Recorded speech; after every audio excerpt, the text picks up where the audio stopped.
प्रजापति आप सभी का आपके आध्यात्मिक चैनल नमस्तेतु.in में स्वागत करता हूं। जैसा कि मित्रों आप जान रहे होंगे कि काशी के 17 वर्षीय दिव्यांश किशोर जी द्वारा नमस्तेतु चैनल श्रीमद् भागवत की कथा का आयोजन की थी। उसके उपरांत आज दिनांक 15 जनवरी 2023 को दिव्यांश किशोर जी राजा तालाब ब्रह्मा मंदिर स्थित वहाँ पे श्री कृष्ण लीला का कथा कर रहे हैं।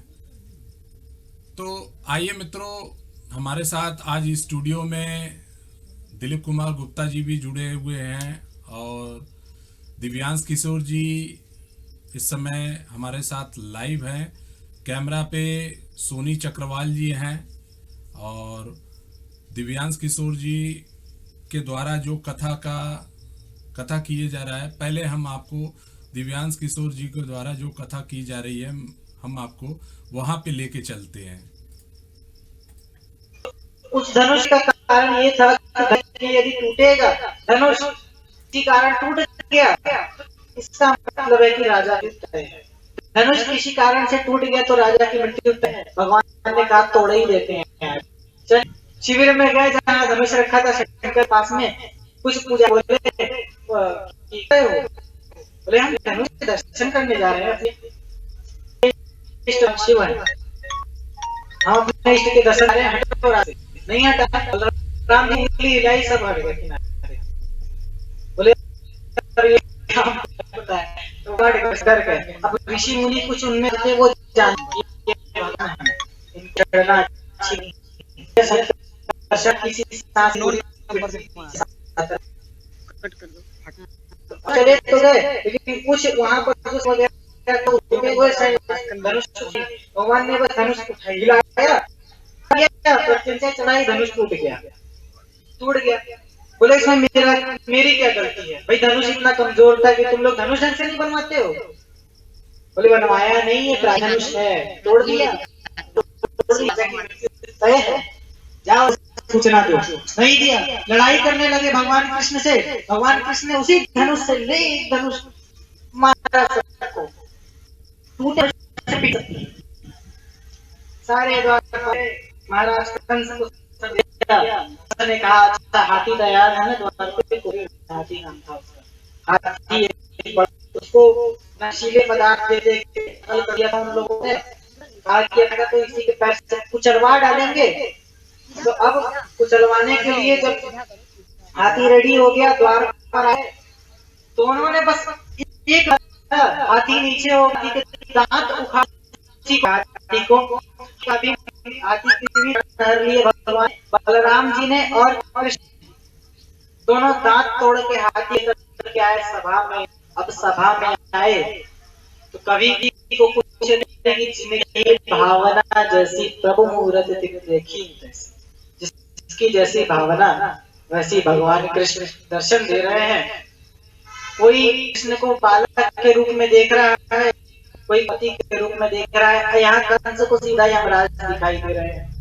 कंस को यमराज दिखाया, हाथ में मुंड माला लिए हुए है, बेटा तो जाना है, तो मृत्यु में हो, हमारे घर में आगे पास में आ गए हो, जा नहीं सकते, क्योंकि मृत्यु के पास में जो आ गया वो वापस नहीं जा सकता।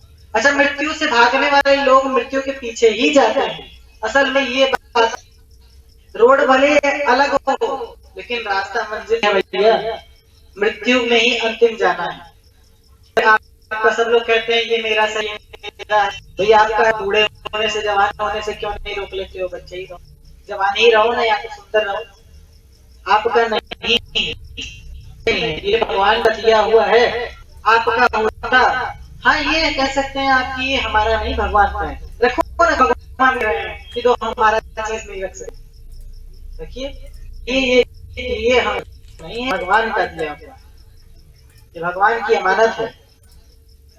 कंस के जब द्वारे गए, सभा में आए, वहां पर लड़का हुआ था, मिट्टी मिट्टी फैली हुई थी।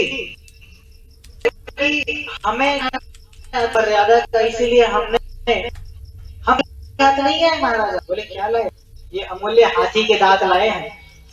बस इतना ही चौंक गया और चारों से बोला, चारों इसने तो हमारी को निपटारा कर दिया। बोला कंस कि अच्छा इधर आ जाइए, 3-4 है ना पहलवान, इनसे नहीं, बच्चे थे छोटे छोटे। अब इधर प्रजा देख रही है, इतने छोटे से के लिए इतने बड़े बड़े पहलवान।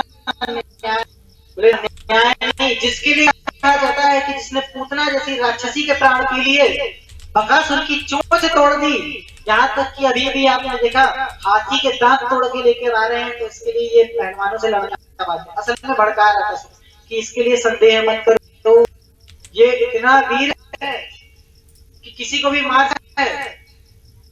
तो फिर ये मन क्या है, लड़ने दो ना, उसकी अलग चाहिए। भगवान ने कहा कि नहीं, आप और आपकी और हमारी कैसे हो सकती है, हम छोटे से बच्चे।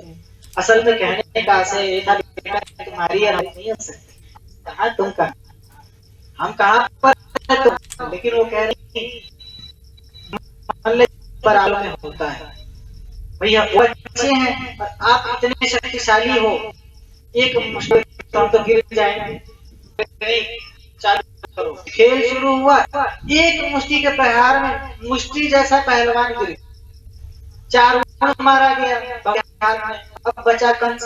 कंस का कोई रास्ता नहीं, तो देवकी के सामने रखे, देख कृष्ण तेरी माँ है, अगर मेरे पास आया तो अभी देवकी के सिर काट के तेरे हाथों में धर दूंगा। ये बात है, तूने एक अबला नारी के केश पकड़ के घोर अपमान किया है, उसका सम्मान का पूरा मतलब कि उन्होंने केश पकड़ के खींच के लाया, घसीटते हुए देवकी को लेकर के आया। बोल दे कृष्ण ये तेरी माता है, छोड़ दे वरना अभी भी तेरी माता मेरे बंदी गृह में है, मार डालूंगा। भगवान ने बोला रुको भी बताता। ऊपर गए, उछल करके गए और कंस का मुकुट उतारा, कड़ करके उसे घसीटते हुए लेकर के आए। पूरे इमारतों में से टकराते हुए, दीवार फोड़ते हुए, कहीं सब जगह टकराते हुए, इधर लड़ा रहा है, उधर लड़ा रहा है, लेकर समझ गए कि इसका परसों पहचान हुई थी कि तेरा काल यही है, तो यही है, दर्शन हो गए काल के। अब वो माया का उपयोग करने लगा कंस। सोचा कि अब मेरा कोई बस चल नहीं रहा है, माया दिमाग लगाओ। अदृश्य हो गया, अदृश्य हो गया। उसी समय तो भगवान ने आकाश में उजाला इतना कर दिया, इतना तेज कर दिया कि आई और पकड़ में आ गया। आग छुआ तक नहीं भगवान को निकल। भगवान ने एक मारा, बोला जो 6 भाइयों की हत्या की है ना, ये उसके लिए। अब जो मैं मारूंगा वो मेरा अपना हिसाब है, वो तुझे ऊपर जाके मिलेगा नहीं। भगवान देखा क्या कि जब कंस के प्राण ऊपर ही रहे थे कि नीचे देखा उसने भगवान चतुर्भुज रूप में खड़े हैं। तो मरते मरते भगवान ने पापियों को दर्शन दिए, कंस को भी दर्शन दिए। कंस को दर्शन मिल गया भगवान का, तो उसकी सदगति हो गई। अच्छा, कंस था, 3 जन्मों की कथा है। 2 पार्षद थे भगवान के, जय और विजय। इन दोनों को 3 जन्मों का श्राप मिला था, पृथ्वी पर जाके राक्षस बनोगे 3 जन्म के लिए, तीनों जन्म में भगवान तुम्हें मारेंगे, तब जाकर के तुम यहाँ आओगे। तो भगवान ने कहा, हमने तीनों की मुक्ति कर दी। असल में जन्म पहले में रावण, शिशु, कंस, ये 3 जन्म उसने भोग लिए। कुंभकर्ण हो गया, दोनों जो पार्षद जन्म उन्होंने भगवान ने प्राप्त कर दिए। कंस का वध हो गया, भगवान की स्तुति की, उसकी ज्योति अपने चरणों में समाहित कर ली, उसे परम धाम दिया। लोगों ने कंस की इमारतें गिरा दी, मंदिरों पर से सब जगह से कंस की मूर्तियां हटवा दी। अब केवल श्रीमन नारायण शब्द गूंजता है, महाराज जय राजा। उग्रसेन का राज तिलक किया गया भगवान कृष्ण द्वारा। जब बंदी गृह में गए तो नाना ने बोला तूने उसे क्यों मारा, उसे मारने का तो मेरा हक था, वो मेरा कपूत था। बोले ना, जो नियति में लिखा है वही होगा। देवकी माता ने पूछा कि आप तो इसे पहले भी मारते थे, अभी अभी मारने इतनी देरी में क्यों आए हो, जब इतना मुझे दुख लग गया। तो बोले कि अभी तो दुख झेलना था, वही 14 वर्षों का वनवास आपने भेजा था।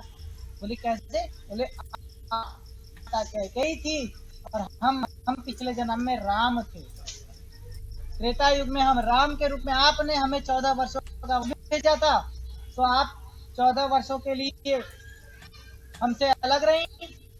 कौशल्या त्रेता युग वर्षों और इस बार यशोधर के आई है 14 वर्षों के लिए उनके संग में। इसीलिए ये रहस्य है। उन्होंने भगवान ने नाना का राज्य तिलक महाराज का, सब लोग चले गए अपना राजधानी संवारने लगे। भगवान कृष्ण उज्जैन चले गए पढ़ने, वहां सुदामा जी से भेंट हुई। सुदामा जी उनके अच्छे, कुछ समय बीता, कृष्ण का संदेशा लेकर उद्धव जी आए। गोपियों ने जड़ों ने रोक दिया, आवाज कि नहीं मत, तुम गलत भावना से जा रहे हो। गोपियों ने भी अच्छा बालक से उसने उद्धव जी ने पूछा कि बेटा बताओ कृष्ण के घर का रास्ता जानते हो? बोले दूसरे से कहा कि जो जल की बह रही है ना वही है, उसके पीछे जाओ, उसके तट पर जाओ, यशोदा मैया का घर तुम्हें मिल जाएगा। तो उद्धव जी ने कहा क्यों, ऐसा क्यों? बोले जब से कृष्ण गए हैं ना तब से उनके पूरे परिवार, पूरे गांव वालों ने इतना रोया है उनके घर में जाकर, गाती है कई लाख नंद जी के पास, सारी की सारी रो रही, आया नहीं था, सब रोए। इसीलिए ये नदी बन गई, इसी के तट पे चलते जाएंगे घर गए। अच्छा वहां का पानी आज भी दिखा रहा है कि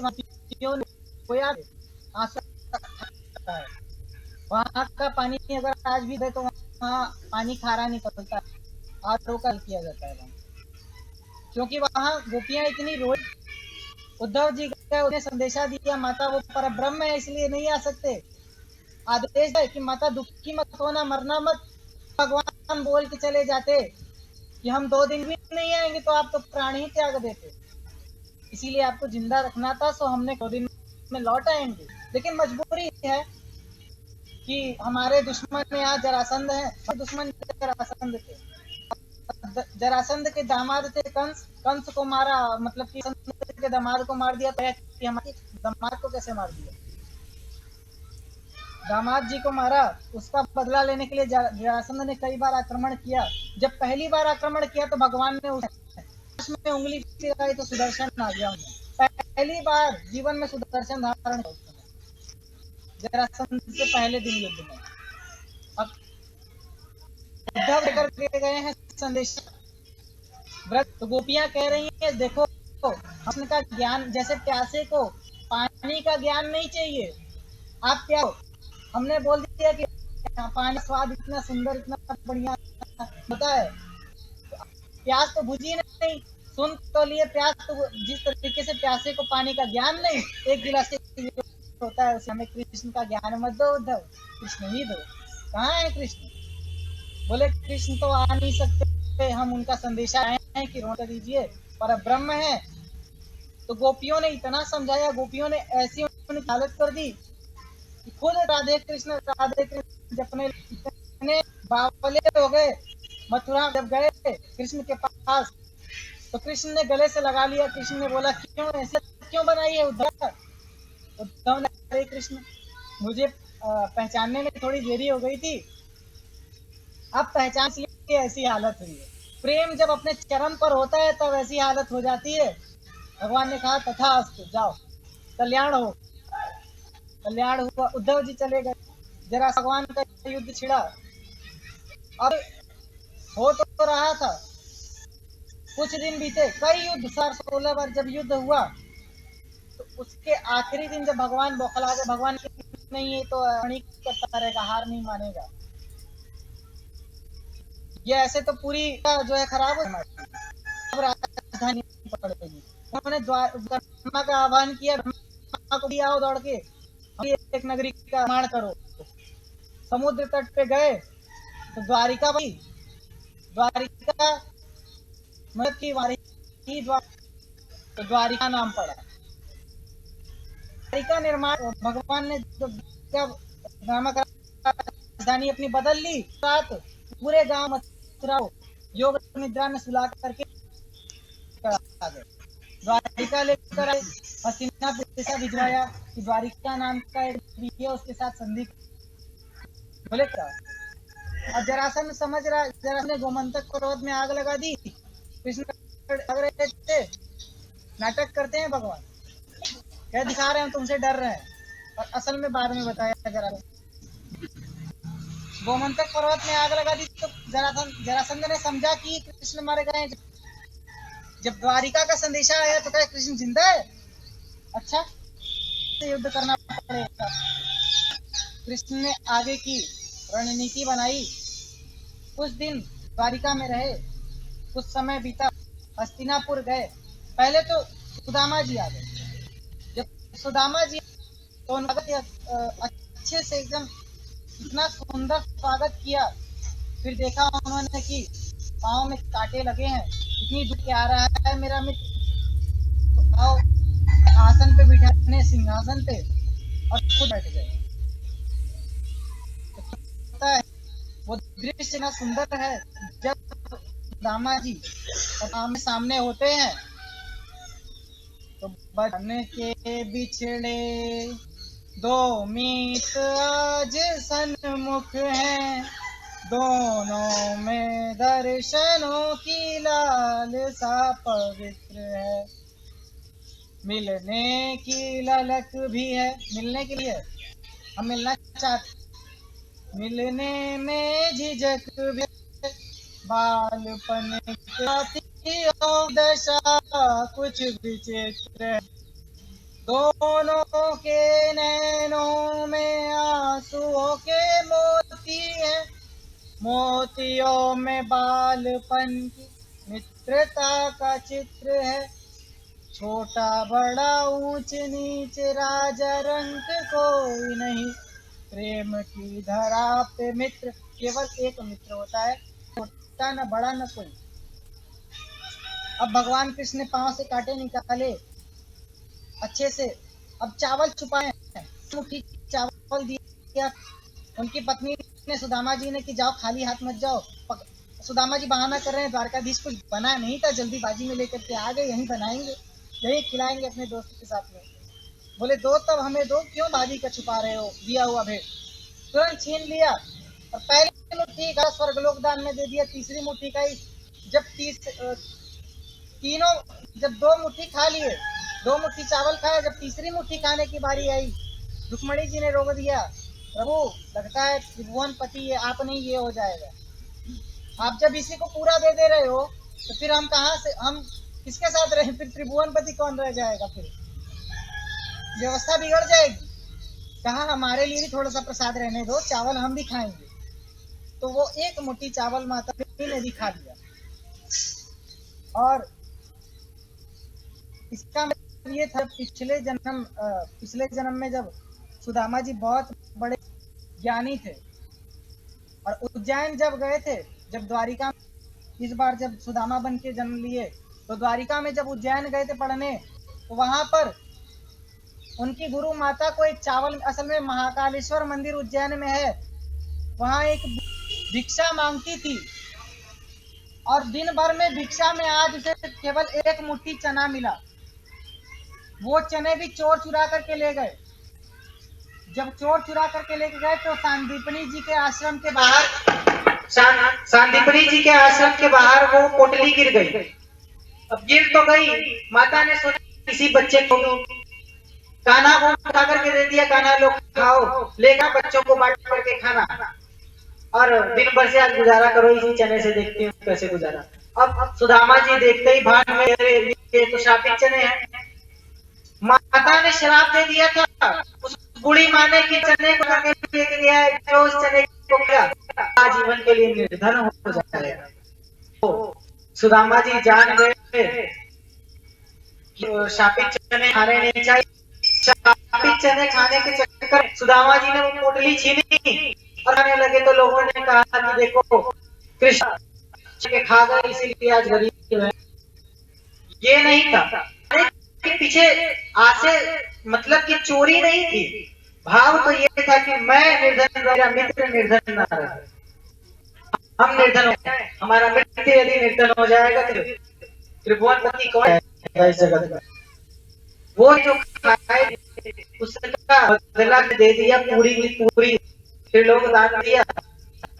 अब जहाँ वाला खाया रुक्मणी जी ने कहा नहीं हमारे लिए अतिथि हुआ सुदामा जी का कुछ समय बीता द्वारिका में, के बाद पौंड्रक का वध किया भगवान ने, पौंड्रक का खुद वासुदेव कृष्ण बन के सुदर्शन धार करके नकली पांचन लेकर के बैठा हुआ था, भगवान ने उसका भी सिर उड़ा दिया बंधु बांधवों सहित में। नकली बलराम जी बन के आ गए, बोले वाह बड़ी अच्छी नाटक मंडली है, नकली कृष्ण नकली मतलब हम भी तुम भी हम, ठीक है आज एक और कृष्ण सही मरो, पौंड्रक का सिर काट मारो। कुछ समय से निमंत्रण आया राज यज्ञ का, भी और फिर जब युधिष्ठिर जुए में हार गए थे तब भगवान ने, जब द्रौपदी हार गई थी जुए में हारी गई थी तब द्रौपदी के वसन हरण करने दुशासन आ रहा था, भगवान कृष्ण आ गए।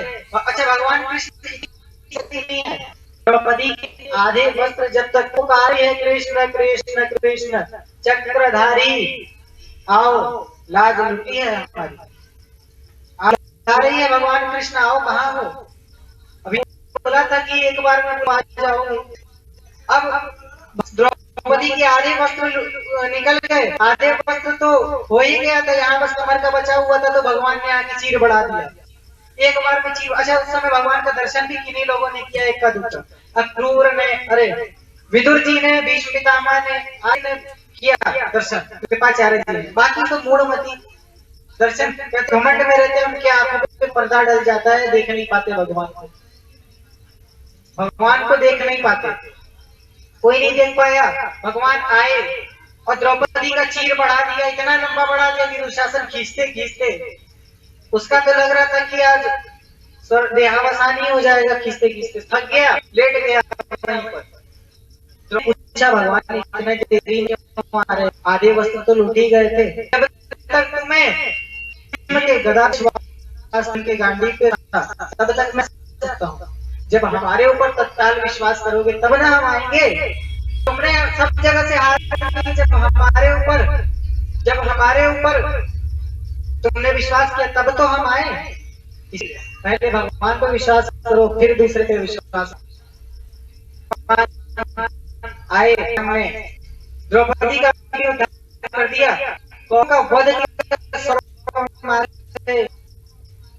जब शांति बन के गए हस्तिनापुर तक दर्शन में दुर्योधन पूछे, अब 100 का वध करा दिया, 100 पे गए, अंत में नारी से विष्णु जिस तरीके से तुम्हारी वजह से मेरे पुत्र गए हैं उसी तरह तुम्हारा भी वध होगा, तुम्हारे सारे नाश हो जाए, जाओ ये श्राप लो, 36 वर्ष करो, कुरुक्षेत्र में जितने मरने युद्ध के बाद कृष्ण की मृत्यु तय थी, अब एक व्याह शिकारी वृक्ष के निकल के बैठ गए, भगवान के तीर पे सोचा कि कोई मरेगा, कोई हिरण का रखा हुआ है, घुटने पर रख करके अपने पैर को लेट गए और एक तीर छोड़ी वहां लग गया, उनके तालू चल गए भगवान के। अर्जुन से कहा भगवान ने कि अर्जुन हम मर चुके हैं, तुम्हारा अंतिम संस्कार करने के समय ऐसा करना कि जब अंतिम संस्कार करना तब हमारे हृदय को हमारे शरीर से निकाल करके लकड़ी के निकाल करके बहा देना, कौस्तुभ मणि भी उसी में रख देना, गंगा में प्रवाहित कर देना, हम देख लेंगे, ये हमारे आदेश है।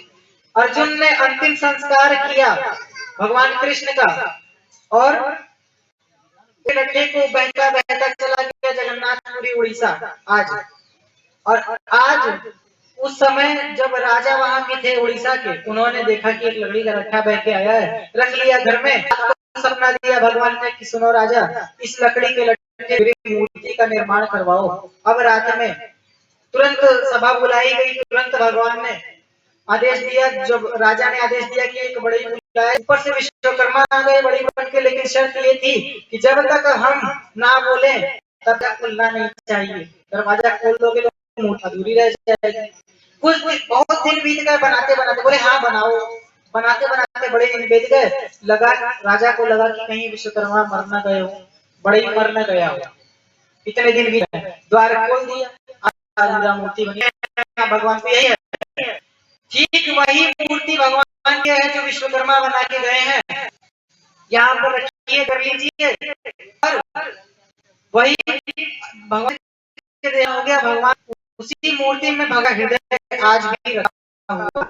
जब आप मंदिर में प्रवेश करेंगे, प्रवेश करते ही गर्भगृह में धड़कन की आवाज आपको सुनाई देने लगेगी।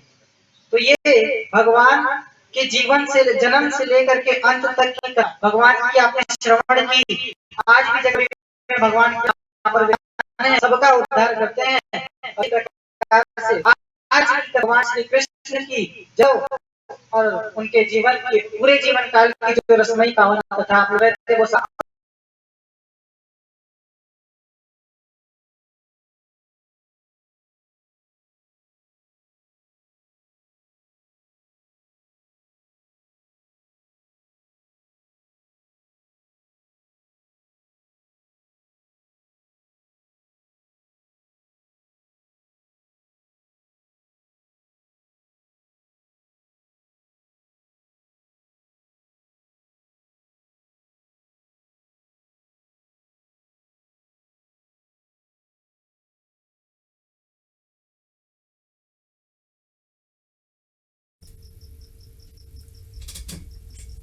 मित्रों, लग रहा है कि वहाँ से कनेक्शन नेट की वजह से प्रॉब्लम आ गई, इसीलिए बीच में आपकी कथा में विघ्न पड़ा, उसके लिए भी हम क्षमा प्रार्थी हैं। और दूसरा, ऐसे ही आप ध्यान दीजिएगा, दिव्यांश किशोर जी की मात्र उम्र 17 वर्ष है, और ये 17 वर्ष की आयु में ये इनको कंठस्थ श्रीमद् भागवत कथा याद है, और ये हमारे चैनल के माध्यम से ये कथा इन्होंने किया। और यहाँ पे इनको महंत जी द्वारा इनवाइट किया गया, लोगों ने इनवाइट किया कि आज चूँकि मकर संक्रांति का दिन है, तो क्यों ना हम कृष्ण लीला, भगवान कृष्ण के बारे में जानें। ऐसे ही आध्यात्म से जुड़े विषयों पे हम हमेशा आपके लिए कुछ न कुछ प्रस्तुति लाते रहेंगे। मित्रों, जैसा कि कनेक्शन कट चुका है, तो हम आगे और भी अन्य प्रस्तुति में आप सबसे मिलेंगे। तब तक के लिए मित्रों, धन्यवाद।